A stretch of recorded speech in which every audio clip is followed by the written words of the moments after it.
लेने जाते हैं तो मैया सुमित्रा कहती है, लक्ष्मण अयोध्या में तेरा कुछ नहीं, सीता तेरी माँ है और राघवेंद्र तेरे पिता है। देखना कहीं से उनको तनिक सा भी क्लेश ना होने पाए बेटा। अगर हो गया तो भूल जाना अयोध्या को, भूल जाना कि कोई मैया भी तुम्हारी अयोध्या में है। कलेजे पर इतना बड़ा संतोष का पत्थर रख करके मैया ने लखन जी को भेजा है। आज की माँ भेजना चाहेगी किसी दूसरे के साथ अपने बच्चे को, जंगल चले जाओ बेटा 14 साल के लिए, नहीं, सुमित्रा मैया कर सकती है। ये अवध की महिमा है महाराज। परिवार का प्रेम देखना होना तो केवल मेरे राम के परिवार को उठा करके देखिए, सारे चरित्र आपको देख करके लगेंगे कि भाई को कैसे रहना चाहिए, माँ को कैसे रहना चाहिए, पिता को कैसे होना चाहिए, पत्नी को कैसे होना चाहिए।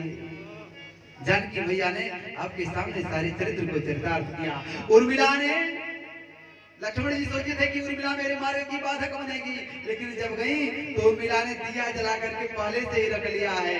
कहा कि देखना, ये ना सोचना कि मैं आपके मार्ग की बाधक बनूंगी। मेरी मैया ने कहा अपने पति का हौसला बनना, कभी निराश करने का कार्य मत करना। जाइए प्रभु, इंतजार करूंगी।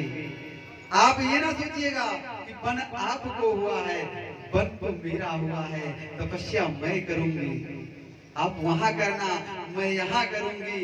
मैं वचन देती हूँ कि 14 साल तक यहाँ किसी का बाल भागा नहीं होगा। जाइए, आपको राम जी ने जिम्मेदारी दिया था, आप नहीं ले रहे, मैं वो जिम्मेदारी ले रही हूँ। उर्मिला जिम्मेदारी त्याग प्रतीक साक्षात उर्मिला। गोस्वामी जी ने बहुत ज्यादा चरितार्थ तो नहीं किया, लेकिन प्रतीक तो है। अब सुमंत जी महाराज रथ लेकर के आए। राजा ने कहा ले जाओ, बस 2-4 दिन में घुमा करके वन को टहला करके लेके चले आना। और अगर ये दोनों भाई ना आए ना तो सीता जी को पर्वत ले आना, लेके जाओ। आगे आगे राम जी का रथ जा रहा है, पीछे पीछे अयोध्या। मत जाओ, मत जाओ, मत जाओ, मत जाओ, हे राम अयोध्या छोड़ कर मत जाओ, मत जाओ।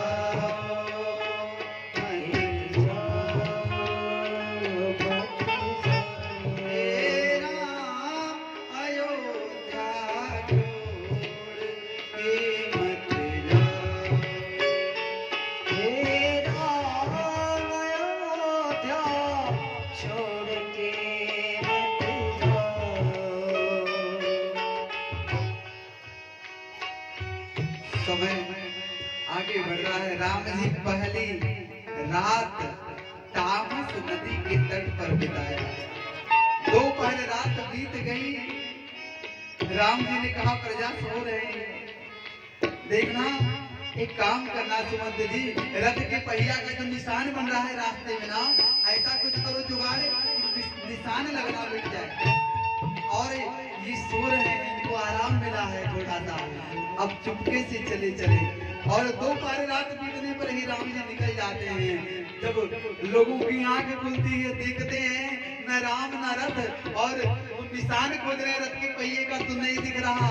राम राम राम का करके इधर उधर खोज रहे। आगे जा करके श्रृंगबेरपुर पहुंचे। श्रृंगबेरपुर, वहां निषाद राज्य से भेंट हुआ। निषाद राज्य ने बड़ा स्वागत किया, खूब धन दान भेंट की सामग्री लाए।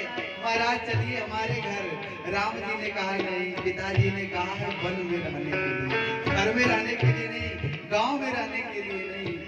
पत्तों का एक बढ़िया सिंहासन बना करके, चटाई बना करके, बिछा करके बैठाया, सेवा किया।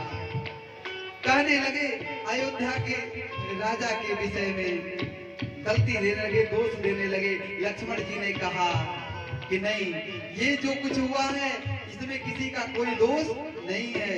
को न काहु सुख दुख कर दाता, निज कृत कर्म भोग सब त्राता। ये किसी ने दिया नहीं। धीर पुरुष ये कभी नहीं मानते। जो धीर है, बुद्धिमानी है, वो ये कभी नहीं सोचते कि फलाने हमको दुख दे रहे हैं।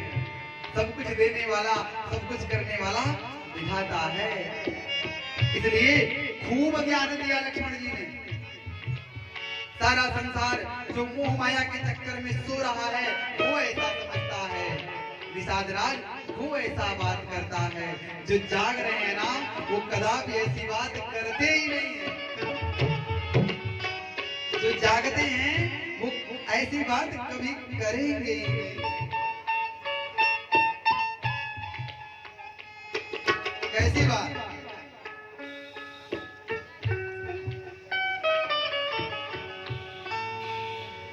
गीता में लिखा है, कहा है गोविंद ने, अर्जुन दूसरे अध्याय के 65, 66, 67 ये जो श्लोक हैं उसमें खूब बढ़िया बखान किया है। कहे अर्जुन धीर पुरुष वो है जो सकाम कर्म करते हुए भी उसमें मोह नहीं करता, फंसता नहीं है। वो देखता है, रहता उसी के बीच में, लेकिन उसका मन उसमें फंसता नहीं है। वही धीर है, वही योगी है। और योगी ही संसार में जागते हैं। जिस चीज को पाने के लिए हम और आप छटपटाते हैं ना, वो समझ लीजिए मोह निशा के समान है। मोह की